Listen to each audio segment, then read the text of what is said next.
So this is a Rolife Book Nook that you've put together. Right, they're available on Amazon.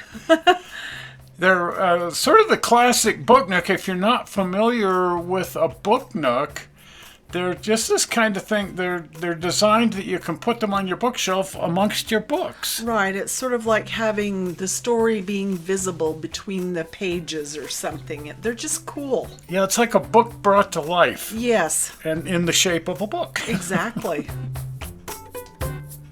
So this is, again, a laser-cut wood kit, similar to the locomotive you did. Right, it's the same thing. It just comes on a flat sheet, really thin plywood. You just punch out the pieces, follow the instructions, and assemble them.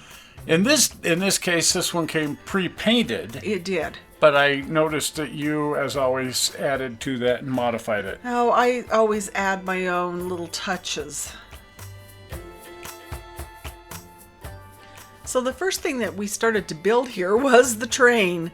And the boiler, it's interesting. As you can see, the wood is kind of scored so that it just folds around and makes almost a circle.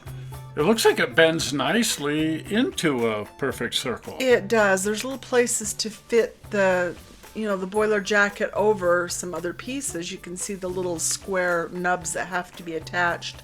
You want to be really careful though, because this is super fragile.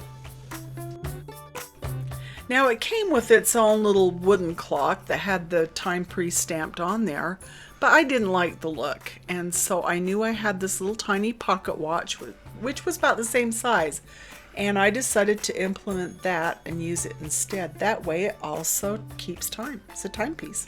It became a clock. Exactly. A book nook with a clock. It runs on batteries, right? Right, it runs on little batteries, and it's like a little watch. Have had it for years. I can't even remember when I bought it. It was part of a keychain, but it was exactly the right size. So I tore apart the house till I found it, and there it was, and it still works after all these years. Perfect. Now these kits always come with lighting and wires and directions how to connect all of that. If you follow it just exactly right, it usually works out fairly well. And it also came with a little touch switch too to turn the whole thing on and off from the front of the book nook. I see it's LED. An LED light, yes, those are the best. So that way you have to keep track of the polarity. Right. But it's nice that you don't really have to worry about the lamp burning out. It looks great. Right, plus the wires are color coded, so you really can't mess that up. I think it's fun to add lighting to any kit. Yeah, it brings them to life. It does. It's just makes it very mysterious and secret and real life. Now, I didn't care for the headlight on the locomotive much. It kind of looks like the locomotive off from Harry Potter. But I decided to add my own headlight, which is nothing more than a colored gem. It's neat because it picks up the light and makes it seem like it's actually come on. It sure does. So that's a plus. It'd be fun if the headlight worked, but that'd be nearly impossible. Oh, I don't know. I think I could make it work. I bet you could. And right there is the little touch switch. It sort of looks like an on and off symbol, or a little circle. But you just touch that. It's wooden. I don't know how it works, but it sure does. Now, if you look in the back, there is a mirror that makes it look like the train goes back there a little ways. I didn't know how that would work, but this kit is accurate, and it actually looks like the train goes back in there.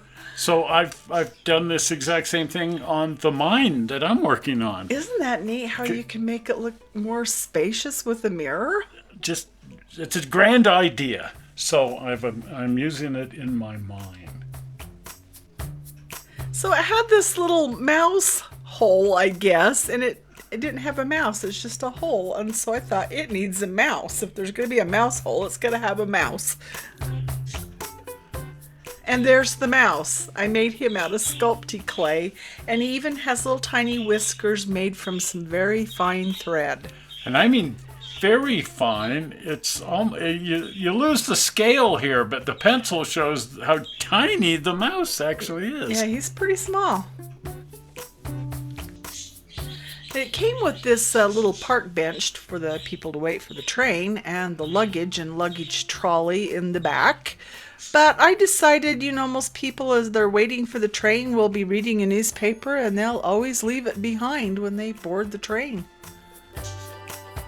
Well, there it is. It turned out really great. Oh, I think it turned out beautiful, especially the skylight above. It lets the light in without having the lights on.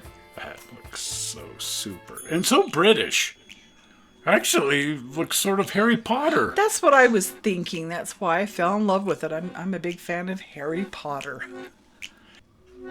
Well, if you liked this, be sure to click the like button and comment. Right. And if you're not a subscriber, oh, good grief, please subscribe. Absolutely. And you can do that with the upcoming blue button. Zoink! Right there, the blue button. Well, we're not sure how you found this video on the internet. We hope you didn't find it boring, and we will see you here on Sunday with some Sunday foolishness.